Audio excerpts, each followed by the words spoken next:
Indian secular ফ্রন্টের প্রতিষ্ঠা দিবসকে কেন্দ্র করে যখনই কর্মসূচি করা হয়েছে বিভিন্ন, আমরা দেখতে পেয়েছি বিভিন্ন জায়গায় তৃণমূল কংগ্রেসের কর্মীরা আইএসএফ এর কর্মীদের ওপর আক্রমণ চালাতো। আর এইবারও আমরা সেই দৃশ্য দেখতে পেয়েছি যে বিধায়ক নওশাদ সিদ্দিকীর পোস্টারকে কেন্দ্র করে ভাঙড়, হাড়োয়া এছাড়াও বিভিন্ন জায়গায় তার পোস্টার পুড়িয়ে দেওয়া হচ্ছে বা এবং পোস্টার ছিঁড়ে ফেলা হচ্ছে। যদি মানুষকে আসতে দেওয়া যেত, প্রচুর মানুষ আসতে পারছে। আজকের বাংলায় একটাই নাম, সেটা হচ্ছে নওশাদ। সেটা বুথ লেভেলে কিছু আমাদের কর্মীকে আসতে দেওয়া হয়নি, ভয় দেখিয়ে বাড়ি থেকে তাদেরকে রেখে দিয়েছে। আমরা নাম মমতা নাম মোদি, এবার শুধু নওশাদ। শাসক দল ভয় পেয়েছে, ওই জন্য পোস্টার ব্যানার ছিঁড়ে দিচ্ছে, বুঝতে। আরে মমতা ব্যানার্জি তো বিজেপির দালাল, তা এবার 2026-এ এবার উচিত শিক্ষা দেওয়া হবে। এবার ঠিক আছে, এখানে জনজোয়ারের রাস্তা দিয়ে পুরো জ্যাম হয়ে গেছে, গাড়ি ঘোড়া কিছু যেতে পারছে না। দিদিমণির একটাই ভয়, নওশাদ।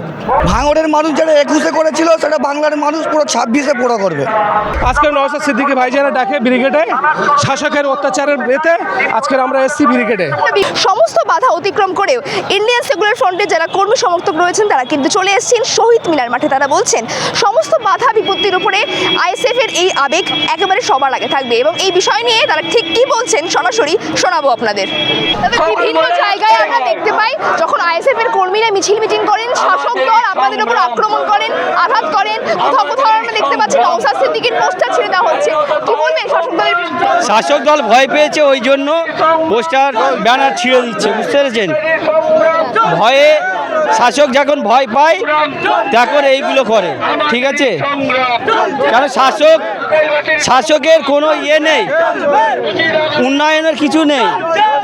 উন্নয়ন ছাড়াই শাসক আমাদের উপরে অত্যাচার করছে, ঠিক আছে। আর এক আছে আমাদের যে বিরোধী দলনেতা, ওনার শুধু বক্তব্য যে হিন্দু হিন্দু ভাই ভাই, আমার 6টা পেট্রোল পাম্প চাই, আর কিছু নেই।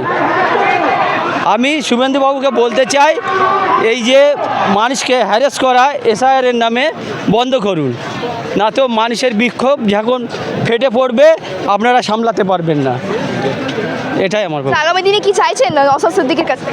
আগামী দিন আমরা 26-এ নওশাদ ভাইজান যখন সরকারে আসবে তখন আমরা উন্নয়ন করে দেখাবো, এই চোরেদের মতো নয়। তাদের কোনো অসুবিধা হয়নি, আমরা শান্তশিষ্টভাবে আসতে পারি। শাসক দল মাঝে মধ্যে দেখি আইএসএফ এর উপর আক্রমণ করছে। আমাদের সেটা বুথ লেভেলে কিছু আমাদের কর্মীকে আসতে দেওয়া হয়নি, ভয় দেখিয়ে বাড়ি থেকে তাদেরকে রেখে দিয়েছে। আমরা আসতে পেরেছি যে কজন। ভয় কেন দেখানো হলো?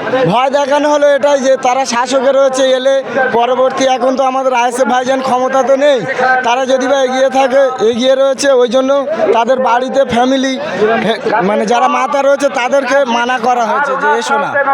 ওই জন্য বাড়িতে ভয় দেখিয়ে আমাদের কাছ থেকে তাদেরকে দূরে সরিয়ে রেখেছে, নাহলে আরো হাজার হাজার মানুষ আসতো, তাদেরকে রুখে দিয়েছে। কি চাইছেন ভাইজানের থেকে? কি চাইছেন?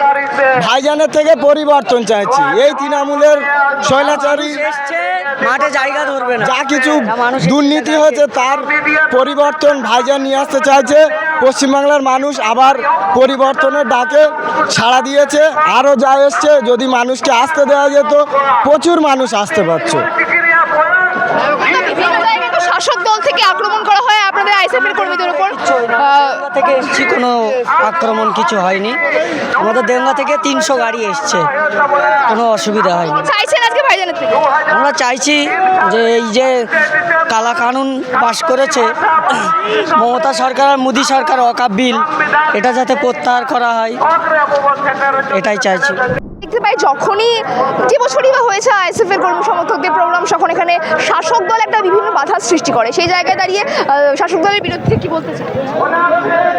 দেখুন, আজকে ইন্ডিয়ান সেকুলার ফ্রন্ট যেভাবে মানুষকে পরিষেবা দিতে পেরেছে এবং আমাদেরকে যেভাবে সরকার হেনস্থ করছে, এই সরকারের বিরুদ্ধে আমাদের ভাইজান তথা আইএসএফের চেয়ারম্যান এমএলএ নওশাদ সিদ্দিকী ভাইজান মানুষের জন্যে, হিন্দু মুসলিম সর্বশেষে সব জাতির জন্য যেভাবে লড়ছে, সেই জন্যে আমাদের পার্টি আগেই চলেছে, এর পরবর্তীকালে আগেই চলবে।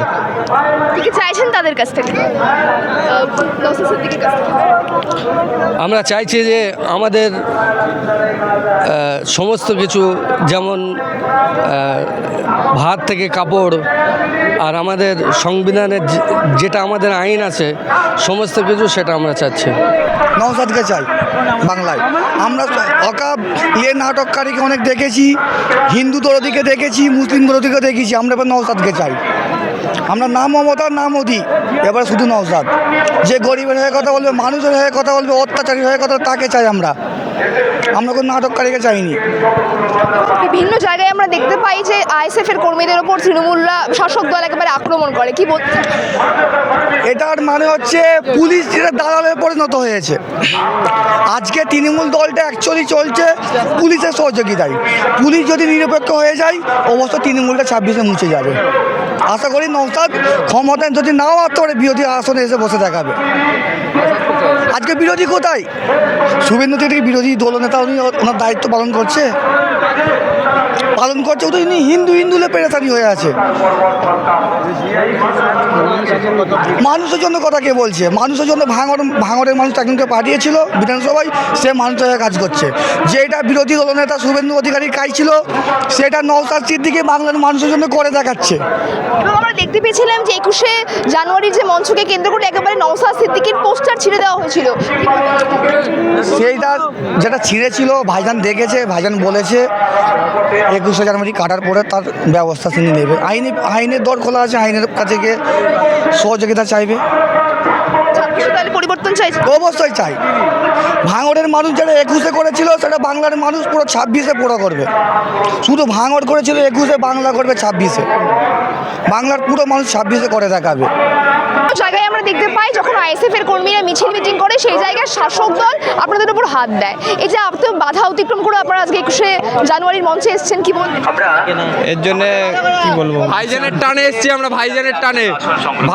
ভাইজান বলেছিল শুধু মুখে একবার, আমরা তার জন্য সব গাড়িতে করে চলেছি ভাইজানের টানে। শুধু ভাইজানকে মনের ভেতরে রেখে দিয়েছি, এই জন্য আমরা এসেছি।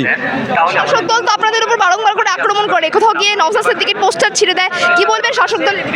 যতই পোস্টার ছিড়ুক, কোনো আমাদের নেই। যত পোস্টার পকেটের টাকা দিয়ে পোস্টার ফেল লাগাবো, কিন্তু ভাইজানের ভালোবাসা আমরা ছাড়বো না। চাইছেন নওশাদ সিদ্দিকীর কাছ থেকে? নওশাদ সিদ্দিকীর কাছ থেকে কি চাই? আচ্ছা, আপনি কি চাইছেন? আরেকবার প্রশ্ন করেন। 2026-এ নওশাদ সিদ্দিকী যখন বিধায়ক হবেন, কি চাইবেন তার? সুস্থ সমাজ পরিবর্তন চাচ্ছি। আমরা চাই যে ভাইজান আসলে সমাজ অনেক পরিবর্তন হবে, কেননা এই দুর্নীতি সরকারের আমরা চাই না। আমরা তো দেখতে পাচ্ছি যে ভাইজানই খুব ভালো করছে, সমাজের কাজ করছে, গরিবের হয়ে কথা বলছে। আর কোনো এই এত নেতা রয়েছে টিএমসির, বিজেপির কোনো নেতা ভাইজানের মানে মতন কেউ কথা বলে না। সব যে যার নিজের স্বার্থে কথা বলে। ভাইজান গরিব মানুষের স্বার্থে কথা বলছে, ওই জন্য আমরা ভাইজানের পাশে সাথ দিচ্ছি। কিছু বলার আছে? ওরা তো মাঠেই আছে আমাদের টিএমসি। ওরা কি চাচ্ছে? কি মুসলমানের ভোট নাকি, কি গোটাকপতি যাচ্ছে নাকি? আরে মমতা ব্যানার্জি তো বিজেপির দালাল, এটা আমরা জানি। 2021 সালে তার আগে রেলমন্ত্রী অটল বিহারী বাজপেয়ী থাকতে, যখন অটল বিহারী বাজপেয়ী যখন ছিল, তার সঙ্গে রেলমন্ত্রী করেছে বিজেপির দালালও। আর নওশাদ সিদ্দিকী দেখে যাচ্ছে হচ্ছে নাকি বিজেপির দালাল। তা এবার 2026-এ এবার উচিত শিক্ষা দেওয়া হবে। এবার হ্যাঁ, কারো ছাড় নিয়ে এবার আক্রমণ করেন, আঘাত করেন, সেই সমস্ত বাধা পেরিয়ে আজকে আপনারা 21শে জানুয়ারির মঞ্চে এসেছেন, কি বলবেন? যখন 21 সালে আমি এসেছিলাম, নির্মমভাবে ওনাকে হেনস্থা করা হয়েছিল। আজকে আমরা কোর্টের মান্যতা দেই, কোর্ট রায় দিয়েছে, যার কারণে শান্তিপূর্ণ এসেছি। অনেক জায়গায় হুমকি দিয়েছি, কিন্তু হুমকি দেওয়ার কোনো কাজ হবে না। কেন? আমরা চাই যে শান্তিপ্রিয়। সংবিধান যদি ঠিক থাকে তাহলে আমার সব ঠিক। আজকে ওনারা যদি বাধি দেয় আমাদের, তাহলে সংবিধান বিরোধী। তাহলে সংবিধান বিরোধী যদি হয়, তাহলে ওদেরকে সরাতে হবে। কীভাবে সরাতে হবে? আজকে আইনটা তো আমাদের মেন। আমাদের আইন যদি থাকে, সব ঠিক থাকবে। আইন যদি ঠিক থাকে, সব ঠিক। তাহলে মাননীয় মুখ্যমন্ত্রী ওই যে ফাইলটা নিয়ে চলে গেল চুরি করে, তাহলে এটাকে উনি কি আইন মানছেন? উনি কি আইন মানে? তাহলে আমাদের একটা রেপ হলে 5 লাখ টাকা জরিমানা করতে দিচ্ছে মাননীয় মুখ্যমন্ত্রী। কি রেপটা কি টাকায় মেটাবে? তাহলে আইনটা কিসের জন্য? কোর্ট আদালত কিসের জন্য? আজকে আমাদের ভাবতে হবে, ভাবার সময় এসে গেছে। আজকে আমাদের জনগণের সময় এসে, আজকে আমরা যদি বিরোধী দল না করি, মাননীয় মুখ্যমন্ত্রী যদি আপনাদের কর্মীদেরকে আটকে দিয়েছিল তৃণমূলরা? আটকানো এখন সেরকম খবর আমাদের কাছে আসেনি, আশা করি আসবে না। হ্যাঁ, এর আগে হয়েছিল, এর আগে প্রচুর বহুবার এসেছিল, কিন্তু মানুষের আটকালে কী হবে? মনে মনে কিন্তু সব গেঁথে গেছে।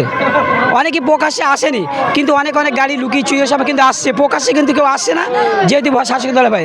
আমি বলবো প্রত্যেক জনগণ, প্রত্যেক মানুষকে বলবো, এই মাননীয় মুখ্যমন্ত্রী সংবিধান বিরোধী। আজকে রেপ হচ্ছে, টাকা দিচ্ছে। ওভাইয়ের মতো একটা ব্যক্তি, তিনি তো ডাক্তার, তিনি তো সেবা করতে এসছে, তাহলে কেন তাকে রেপ করে মারা হয়? তাহলে কেন মারা হয়? তাহলে সংবিধান কি বলছে? রাইট কি টাকা দিয়ে মেটানো? কখনো না। মাননীয় মুখ্যমন্ত্রী যতদিন থাকবে মানুষ রেপ হবে, এরপরে ঘরে ঘরে রেপ হবে মাননীয় মুখ্যমন্ত্রী থাকলে। আর যদি বিদায় দেন আগামী 26-এ, তাহলে আমাদের দেশ শুরু করতে থাকবে। আজকে মুখ্যমন্ত্রী আসবে যাবে, বা তোমার এমএলএ আসবে যাবে, কিন্তু সংবিধান ছিল, আছে, থাকবে।